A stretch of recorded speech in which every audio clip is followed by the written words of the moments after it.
Made in Italy, caro Giulio. Made in Italy. Made in Saranno Italy. contenti i fautori del Made in Italy. Esatto. Sì, Abbiamo una coppia di diffusori fatti in Italia, progettati in Italia. Realizzati in buona parte in Italia. In Italia, esatto. Magari con qualche componente danese, come nella migliore tradizione dei diffusori. Esatto. Allora, Bookshelf opera prima V2, primo elemento di una nuova serie di diffusori del costruttore italiano. Della linea classica, ma se volete sapere se ci sono piaciute, se volete sapere tante belle cose, dovete continuare a vedere il video, non prima di aver fatto campanella sì. e iscrizione. Quindi subscribe e campanella. Esatto. Ciao, a tra poco.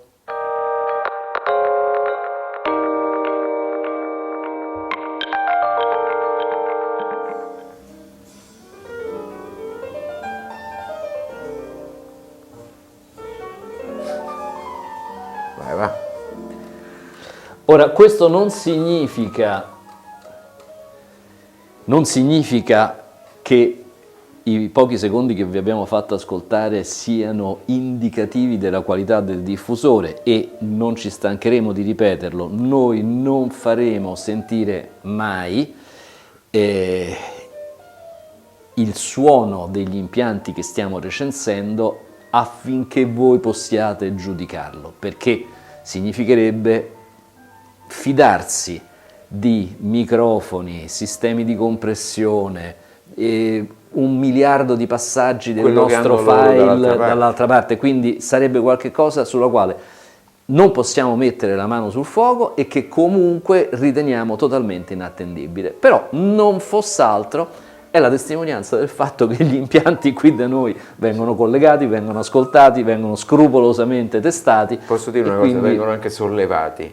Vengono anche sollevati, tant'è che, come dire, io vado avanti a sessioni di fisioterapia per aggiustarmi la schiena, ma insomma lo facciamo volentieri. Allora, non c'entra niente con le casse, ma questo oggettino quanto pesa? 37 kg. 37 kg l'abbiamo tirato su 10 volte e fa male la schiena anche a me. Vitus R101 MK2, lo diciamo, prossimamente in prova, è un integrato che ci stiamo godendo particolarmente in questo periodo. Allora, chi è il father di queste casse? Il papà di queste casse, il progettista di queste casse, è Giampiero Matarazzo, che è un nome che ai storici e abitué delle riviste di alta fedeltà italiane dirà sicuramente qualche cosa, perché comunque le sue analisi dei diffusori da tantissimi anni a questa parte hanno in fondo fatto un po' scuola, ed è una persona dotata di intanto memoria storica enorme, ma anche enorme competenza. Quindi l'azienda di Treviso Opera ha deciso di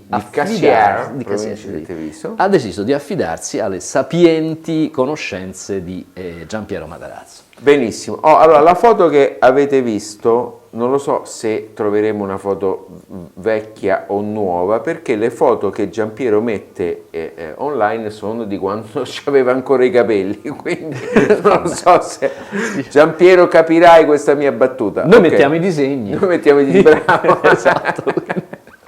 Allora, benissimo, la Opera è un'azienda che nasce dal genio di Giovanni Nasta, che adesso purtroppo non c'è più, intorno all'inizio degli anni 80 del secolo scorso, e parte con un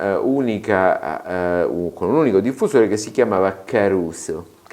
Grande, importante, che era un po' la sintesi dell'ebanisteria italiana e poi del genio tecnologico.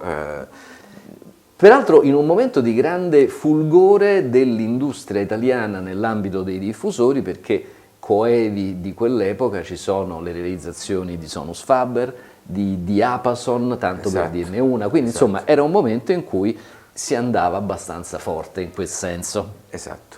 2 linee di prodotto ci sono adesso. Questa fa parte della linea classica, che è la linea entry level, che è nata nel 2015 con una serie di casse, la prima, la quinta, la mezza, la seconda. La prima e la quinta sono casse da stand o da pavimento, e anche la mezza e la seconda con diametri di woofer diversi. Adesso c'è la versione V2, che è questa, rinnovata, che è uscita ieri, tanto che queste casse erano ancora tiepide di falegnameria. Ti piace questa?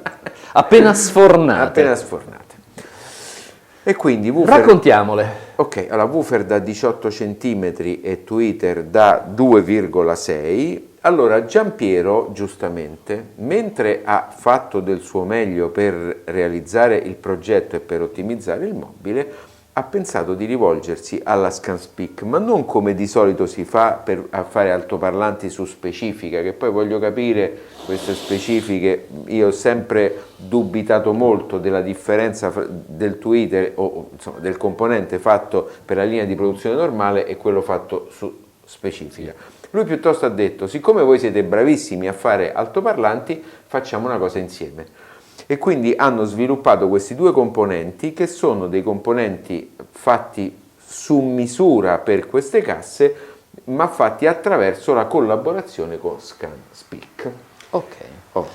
Dal punto di vista della tipologia parliamo di un diffusore bookshelf, esatto. Sempre la solita storia, si chiamano bookshelf per indicare la tipologia, ma questi diffusori è fortemente sconsigliato metterli all'interno di una libreria, perché come vedete dalle immagini che state guardando vanno posizionati su degli stand rigidi e distanziati opportunamente dalla parete di fondo e dalla parete laterale, in modo tale da permettergli di esprimersi al meglio, cosa che non potrebbero fare se addossati. Anche perché, siccome il bus reflex è posteriore, non hai molte chance. Come state vedendo nelle immagini che stanno andando in questo momento, sì, c'è un bus reflex posteriore. Esatto. Diciamo pure che nella stessa immagine state vedendo il pannellino dei collegamenti, dove si evince che non è un diffusore predisposto per il B-wiring, ma per il mono-wiring. Esatto. Questo però a te dispiace un po'? Però, per chi mai volesse folle fare la modifica, in questo caso attraverso le immagini dello sventramento che vedrete è molto semplice da fare, perché i filtri sono completamente separati e quindi si uniscono dietro al pannello posteriore, quindi volendo si potrebbe fare una modifica, chi vuole può fare, esatto, con un trapano, oppure fare un altro pannellino in alluminio, insomma si fa in modo relativamente semplice. Volevi dire qualcosa sul rifinitura, che è davvero bella? Dunque la finitura, partiamo prima della finitura, diciamo qualcosa in merito alla forma del mobile. Dunque il mobile ha un andamento rastremato, quindi sulla parte del baffle, sulla parte frontale, è più larga rispetto alla parte posteriore, che è leggermente più stretta. Il pannello posteriore, il superiore e il frontale sono rivestiti in ecopelle, bellissima finitura, devo dire molto pulita, e poi le 2 pareti laterali sono in questa finitura legno, molto graziosa, a contrasto, dove però poi abbiamo scoperto che si tratta sostanzialmente di un abbellimento, di un arricchimento, perché è un PVC con finitura legno. Peraltro devo dire finitura che anche al tatto risulta piacevole, perché non è liscio, non è il classico foglio di plastica serigrafato, ma veramente sembra proprio di toccare il legno con le sue ci sono anche proprio le venature con tutti gli scherzi della natura. Io sinceramente, se non me lo dicevano, non avrei mai detto che era assolutamente PVC stampato. Una cosa importante delle copelle è che è di tipo marino, quindi regge anche l'umidità, senza bisogno di fare trattamenti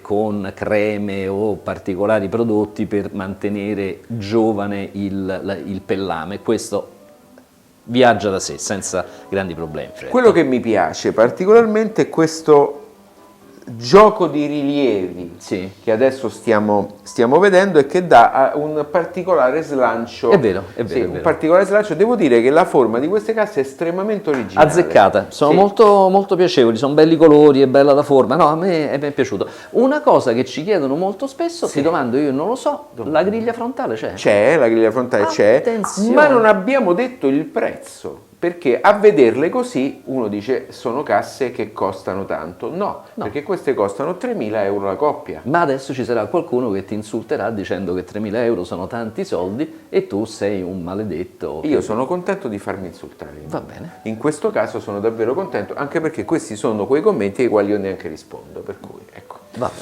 Benissimo, allora, forma interna del mobile che, Sì. che vedremo nello sventramento e quindi non ci stiamo tanto a dilungare, ma è stata fatta attraverso uno studio particolare che si è concentrato anche sui setti di rinforzo. Sì, Perché che non sono setti alla fine. sono quasi otti, perché sono tondi. Sono tondi, sono dei puntelli di rinforzo, sono degli elementi cilindrici, delle aste di legno messe a pressione Esatto. e quindi non è il classico setto. Io è la prima volta che li vedo fatti in questa Sì, maniera. però in effetti Giampiero me l'ha detto, mi ha detto, ma io ho fatto quello, l'ho anche scritto su un documento perché gli altri creano spesso delle riflessioni. È ineccepibile. È ineccepibile. Sì, non capisco perché nessuno ci ha pensato prima. Vabbè, Sembra- ci ha pensato Giampiero. Complimenti, perché sembra una cosa proprio di buon senso. Allora, mi sembra che abbiamo detto praticamente tutto, adesso andiamo allo sventramento, ci andiamo di là, allo sventramento e poi all'ascolto. Ciao. Allora, cari amici Filurs, c'è tanto da dire su questa cassa. Allora, prima di tutto, Giulio, notiamo la struttura interna in MDF da ben 4 cm, che è una cosa piuttosto inusuale per una cassa di questo tipo. Tu sei d'accordo? Beh, lo spessore è veramente notevole, sì. Veramente notevole, sì. Alza la mano, ecco, Alzo così la la mano, faccio sì. vedere in tutto il suo splendore. Poi notiamo che i setti di rinforzo interni non sono fatti con le normali tecniche, con delle parti in MDF più sottili che vengono messe dentro la cassa per rinforzo, Tipo ma setto. Qua tipo sono setto. dei cilindri, dei paletti. Dei paletti. Questi paletti, secondo il progettista, servono per evitare che ci siano delle riflessioni interne al mobile. E questo mi sembra più che ragionevole. Più che ragionevole e saggio. E ovviamente le pareti non sono parallele, ma sono leggermente inclinate. Onde evitare quindi l'insorgenza di onde stazionarie all'interno. Esatto. Poi questo rivestimento, facciamolo vedere per bene, questo è ecopelle anche per usi nautici. Ok. Questo evita che la cassa sia particolarmente sensibile all'umidità. Poi stai inquadrando il... Sì. Ok, questa è la parte di filtro che serve per il woofer, perché questo ha due filtri separati, per il woofer e per il tweeter. Quello per il tweeter lo vedremo tra poco. Grande bobina in aria e condensatori, come possiamo vedere, Mundorf di eccellente qualità. Sicuramente quello nero dovrebbe essere l'MCAP Supreme, e questo non so che tipo di MCAP della Mundorf, ma sicuramente di altissimo livello. Tra l'altro filtro molto molto semplice. Vediamo poi in fondo, eccolo qua, il filtro per il tweeter. Il filtro per il tweeter è fatto molto molto semplicemente con quella bobina in aria, un singolo condensatore della Mundorf, sempre quello bianco, uguale a uno dei due utilizzati per il woofer, e poi da tutta una serie di resistenze della Vichy, che sono quelle di altissimo livello, utilizzate normalmente nei prodotti di livello high-end. Questo è il tubo di accordo bass reflex, è un tubo d'accordo standard. Notare poi Il coibente acustico. il coibente acustico, che è fatto di un materiale fatto ad hoc. Sì. Sì. E Non poi ce n'è neanche tanto. non ce n'è neanche tanto. E poi passiamo alla vaschetta posteriore. Posso alzare? Certamente, sì. vaschetta posteriore, che in questo caso non c'è perché questa, eccola qui, l'abbiamo smontata, Sì. e questi sono i cavi di grande sezione che servono per collegare il filtro del tweeter e il filtro del midrange. Ok. Facciamo vedere poi questa parte che è il basamento ed è verniciato di nero, che serve per appoggiare la cassa allo stand, perché Certo. altrimenti si appoggerebbe rivolta verso l'alto e quindi non sarebbe il E caso. peraltro questo elemento vedete che ha una forma anch'essa rastremata, quindi è più spesso sul lato posteriore e un po' più sottile sul lato anteriore. Adesso passiamo ai componenti. E qui abbiamo la novità, una delle novità di questo diffusore, perché questi sono due altoparlanti della Scanspeak, eccoli qua, ok? Sì. Quindi nel caso del woofer, eccolo qua, è un woofer molto molto bello, queste sono razze, giusto? Sì. Quindi il cestello in alluminio con queste razze di forma. Facciamo vedere, lo vediamo Giulio, Sì, sì, certo. escursione particolarmente lunga. Vediamo anche la bobina, eccola qua, di grande spessore. Il cono è in alluminio nero. Alluminio? Alluminio, sì, è alluminio. Diametro? Diametro è 18, esterno esterno è un 18 e interno infatti è 16. Il tweeter, che è un tweeter sul quale hanno lavorato particolarmente per la camera di decompressione posteriore, ed è un tweeter a cupola morbida, molto bello, col doppio magnete. Posso far vedere il doppio magnete? Sì. Eccolo qua, 1 e 2. Adesso andiamo in sala d'ascolto e vi dirò già che queste casse ci sono piaciute davvero tanto, con una piccola sorpresina, vero Giulio? Che diciamo fra poco? Sì, io ti dico che è vero, non mi ricordo qual è la sorpresa, ma ci sarà sicuramente. Va bene, ciao. Ciao. Allora, caro Giulio, non abbiamo il telecomando, partiamo da qua. Ma io ho il telecomando per... Il volume. Vabbè, sono super pilotate in questo momento. Beh, sì, diciamo è un integrato da No, non me lo ricordo. oltre 15.000 euro? Non lo so, però però, insomma insomma, comunque un livello integrato. qualitativo veramente molto importante. Allora, però abbassa ancora un po', perché secondo me i nostri viewers sono disturbati adesso che dobbiamo parlare. Allora, lo vuoi dire tu o lo voglio dire io? Perché avremmo preso una decisione. Sì, la decisione è che queste opere ci sono così piaciute per tanti motivi che adesso poi andiamo a elencare, da aver preso in considerazione di utilizzarle per i prossimi mesi come diffusore di riferimento nell'ambito della categoria bookshelf di fascia media. Di fascia media, esatto. Esatto, di fascia media. E anche perché difficilmente penso che ci andremo a prendere un diffusore bookshelf di fascia alta. Esatto, e quindi secondo me questi qui sono un'ottima scelta. Quindi credo che ciò dovrebbe testimoniare quanto ci sono piaciute. Sì. Quindi quello che cambio camera, quello che mi è piaciuto tanto di più subito è stata una gamma bassa molto asciutta, presente, con tanto corpo, vigorosa. Vero Giulio? Sì, e allora questa cosa è uscita fuori immediatamente nel momento in cui le abbiamo cominciato ad utilizzare. Tra l'altro le abbiamo cominciato ad utilizzare con un altro amplificatore, anzi con una serie di amplificatori, perché qua c'è stato un avvicendamento di amplificatori integrati piuttosto vorticoso negli ultimi tempi.